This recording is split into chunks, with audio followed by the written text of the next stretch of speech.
Bon, le scénario de la veille semble parfaitement se produire. On va voir que là, on a des configurations qui nous indiquent des tournures baissières sur le marché des crypto-monnaies, notamment sur l'Ether. Je vais vous partager le setup habituel qu'on va pouvoir repérer sur Ether qui pourrait nous permettre d'anticiper une potentielle chute de l'Ether, des altcoins, même du Bitcoin. Voilà, on va revenir sur tout ceci. On est parti.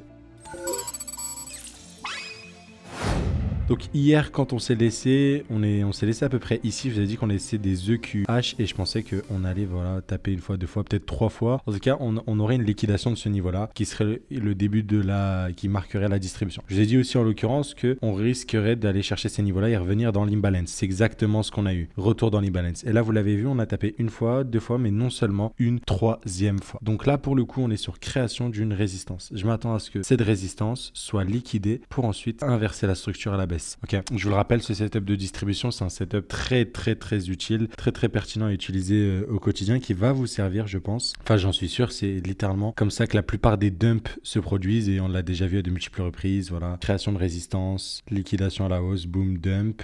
Pareil, création de résistance, liquidation à la hausse, dump, ainsi de suite, ainsi de suite. Donc là, c'est exactement ce qu'on a. Ce que j'aime bien aussi, et ça, je vous en ai déjà parlé, c'est la configuration sur le RSI, la divergence. Ici, vous allez voir qu'on va faire des hauts qui sont égaux et qu'on va faire un dernier high en fait qui sera genre souvent une mèche, ok, comme le Caspa, qui va liquider le tout. Bien évidemment, n'oublie pas la target minimale, c'est le point bas de la distribution, ici la tiers on appelle. Donc là on a fait un point bas ici, mais on en a fait un ici, tu vois. Donc c'est le point le plus bas de la distribution et c'est la target minimale. Et en gros, le but ici, ça va être de voir qu'on aura une prise de liquidité et en plus ici, un truc qui s'arrête là en fait sur le RSI, qui ne va pas dans la zone de surachat en fait, qui marque bien en fait cette potentielle divergence et qui vous a dit que c'est pas dans la zone de surachat et que la dump money ne va pas short ici en se disant voilà, Ether c'est suracheté, je vends et je rachète quand on est en bas, tu vois. Non, ici on n'aura vraiment aucun excès, ce sera vraiment de la manipulation. On le verra pas sur le RSI, on va revenir ici pour ensuite aller plus bas. Donc si on a ça sur le RSI et ce qu'on voit ici, ce sera magnifique. Bien évidemment, si vous connaissez le pattern, on peut attendre les COS, les cassures à la baisse. Donc imaginez que ce soit le point bas ici, voilà. Explosion, retracement, le point bas à l'origine de la prise de liquidité. Si on a une cassure ici, ce sera vraiment du coup une confirmation. Et là, le setup parfait, c'est de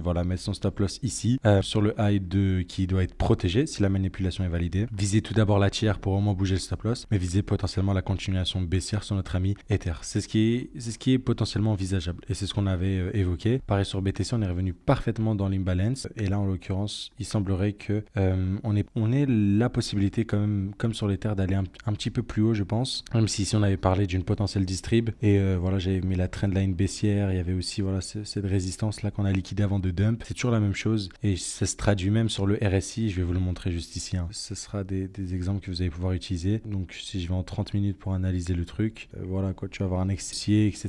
Et ici, la prise de liquidité, elle sera peu significative. Voilà, c'est un mauvais exemple. Donc sur le RSI, c'est pas très clean pour illustrer l'illustration tout simplement, mais c'est quelque chose que vous allez voir assez souvent. Donc sur BTC, c'est pas aussi clean que l'Ether honnêtement. Donc voilà, mais en tout cas on est revenu dans cette jolie zone et on a une belle réaction. On a un semblant d'accumulation ici et dès à présent, si on veut voir le setup d'accumulation, enfin de distribution se valider sur Ether, most likely sur BTC, on va venir pump un tout petit peu. Ok, donc ça se trouve ici en fait, c'est ça, c'est le high de la distribution par les plus bas et que là on va juste retracer dans cette zone là avant de repartir plus bas. Là on l'a vu ici, on est bien revenu et on a bien réagi à la baisse. Donc à suivre de très près en tout cas sur le BTC, il n'y a pas grand chose d'autre à dire, j'ai envie de vous dire. Donc je vais suivre ça. En tout cas sur Ether pour moi c'est plutôt clean, donc je suis ça. Côté Solana c'est un peu différent, pas très clean ce qu'on a. En tout cas on voit que c'est très bearish, on vient de bien réagir à la baisse, ok. Donc là le setup complet est pas aussi joli que sur l'Ether on va dire, mais on voit qu'après le retracement là c'est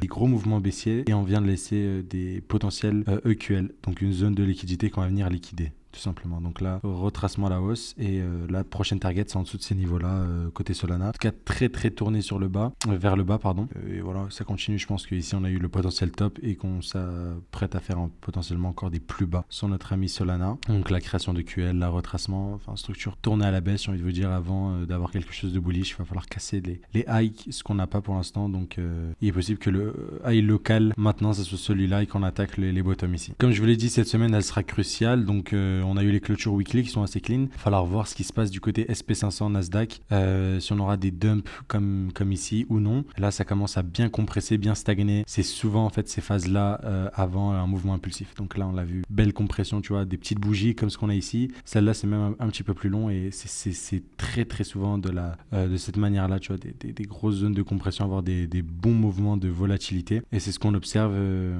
sur notre ami le SP500. Donc après ça, il y aura quand même une décision qui sera prise. Est-ce qu'on va réussir à exploser à la hausse, à la baisse? On verra bien. Mais en tout cas, c'est très très proche le dénouement. Et c'est exactement pareil sur le Nasdaq. C'est genre vraiment le price action, il est vraiment similaire, voire même exactement pareil. Donc bon, rien à ajouter de ce niveau-là. Donc je vais juste vous informer de cela. Côté Caspa, toujours d'actualité. Là, on a créé des jolis EQL qu'on va venir liquider. Et potentiellement qu'en fait, ici, on est sur une grosse distribution et qu'on va venir avoir un dernier XC haussier avant d'aller encore plus bas, de continuer à dump. Donc, je voulais vous indiquer cette zone de liquidité et aussi celle-là sur le Caspa. Mais pour l'instant, rien d'invalidé. Je vous l'ai dit, vous pouvez regarder le mouvement baissier, prendre celui-là du high de la distrib jusqu'à là et voir qu'on peut monter jusqu'ici dans la zone de recharge pour ensuite redump beaucoup plus bas. Donc, il n'y a rien qui change à ce niveau-là. Je voulais faire un petit point côté SEI, il semblerait qu'on soit sur une distribution ici, sur le SEI, donc à ce qu'on aille faire des plus bas, encore plus bas. Donc là voilà, aujourd'hui je suis sur la low time frame, parce que hier on a déjà vu sur les high time frame. Il est possible qu'on vienne chercher ce plus bas là, parce que ici on est sur une distribution, je vous le rappelle, là on a créé une espèce de résistance. Pareil sur le RSI, voilà, suracheté, etc.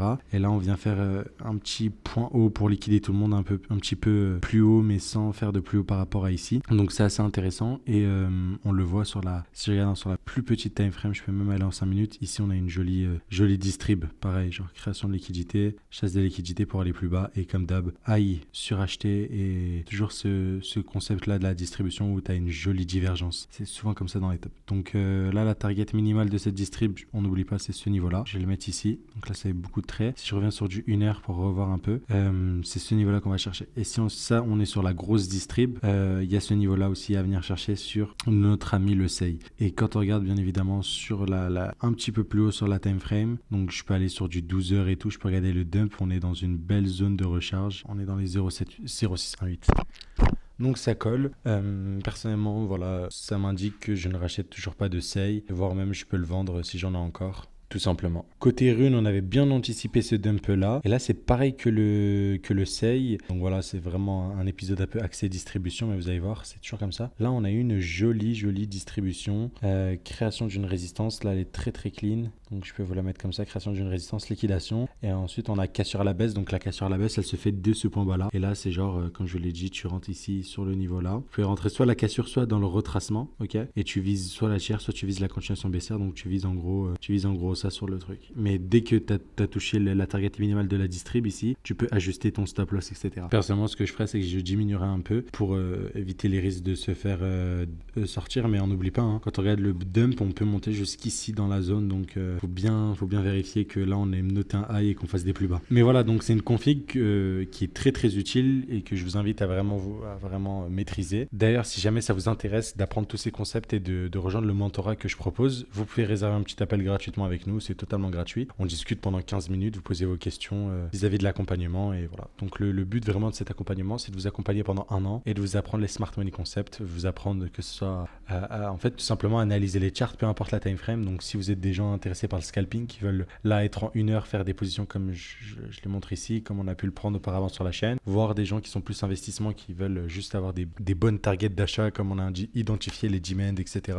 C'est vraiment de l'analyse technique, peu importe la time frame, donc qui va vraiment à tout type de profil, qui soit plus orienté trader long terme, plus / investisseur, ou des mecs qui veulent vraiment trader la volatilité très très court terme, qu'on l'a ici, les petits distribs, le scalping et tout. Donc c'est tous ces profils-là sont les bienvenus pour apprendre vraiment l'analyse Smart Money Concept, tout simplement. Donc c'est vraiment 1 an, beaucoup d'autres choses mises à disposition. Je vous invite à vous renseigner. On aura l'occasion d'en parler de vive voix en appel, parce que c'est nous qui répondons. On n'a pas de closer ou de trucs chelous comme ça. Donc voilà, c'est vraiment quelque chose qu'on prend sérieusement et à cœur. Donc je vous en parle. Ça peut en intéresser certains, tout simplement, de rejoindre l'école GAZ Composite. Voilà. Mais du coup, pour continuer sur la distribution, c'est un pattern dont j'explique vraiment en détail dans l'école, comment prendre la position, comment gérer le stop loss, etc.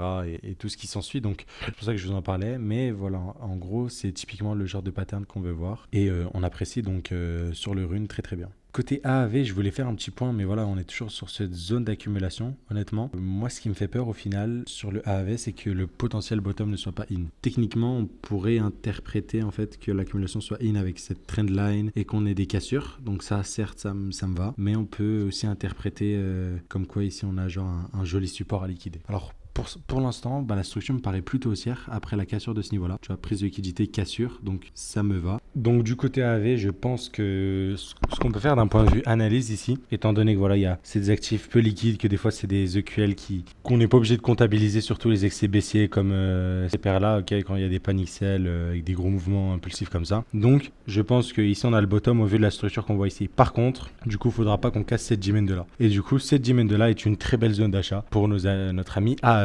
Et comme d'hab, la prochaine target selon moi, ce sera les zones ici. Je pense qu'on peut juste regarder un peu le bull market, le bear market et revenir au moins à l'équilibre autour des $350, ce qui donne quand même une jolie croissance à partir de la demand, voilà, de 300%, donc x4. Donc sur AAV, c'est un peu le plan potentiel, zone d'achat et zone de prise de profit. Voilà, je pense qu'on va s'arrêter ici. Il n'y a pas grand chose d'autre à rajouter pour être totalement honnête. On a fait un peu le tour. Donc voilà, tout ce qu'on va faire, c'est patienter les prochains mouvements avant de passer à l'action, même s'il y avait des potentielles prises d'action sur Ether qu'on a pu montrer, etc. Donc voilà. Sur ce, je vous souhaite tous une agréable journée. Profitez des vacances comme d'habitude. On se retrouve demain à 6h30 pour une nouvelle vidéo. À très vite.